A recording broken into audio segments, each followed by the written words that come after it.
ترین صاحب، کس نے دھمکی دی واجد ضیاء کو اور پرائم منسٹر کو کہ 110 تک قیمتیں پہنچ جائیں گی؟ بھائی جان کوئی ایسی کام نہیں کر سکتا، خدا کا خوف کریں، دھمکیاں نہیں دیتے، اور خاص طور پہ کاروباری لوگ تو بالکل دھمکیاں نہیں دیتے۔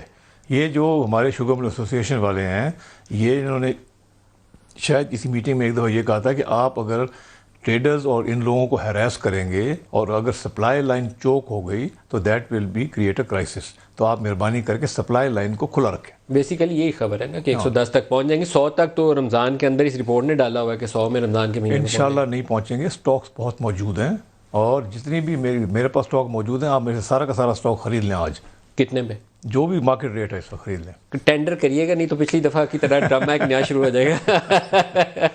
حکومت خرید لینا جو بھی۔ کتنے سٹاکس ہیں آپ کے پاس؟ یہ بھی آن ایئر بتا دیں۔ میرے پاس دیکھیں، مجھے یاد نہیں ایگزیکٹلی کتنا سٹاک ہے، پر میں بڑا پروڈیوسر ہوں ایک۔ دوسری بات یہ ہے کہ میں پاکستان کا سب سے لوئسٹ کاسٹ پروڈیوسر ہوں۔ کیوں؟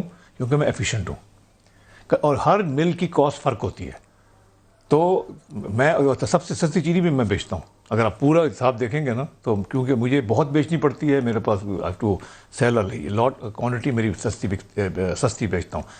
ہم لوگ مارکیٹ میں میرے سے باقی مل والے میرے سے کئی دفعہ ناراض ہوتے ہیں کہ تم اتنی سستی چینی کیوں بیچ رہے ہو۔ میں کہتا ہوں جب مارکیٹ ہے، مجھے آفر آئی ہے تو میں بیچ دیتا ہوں۔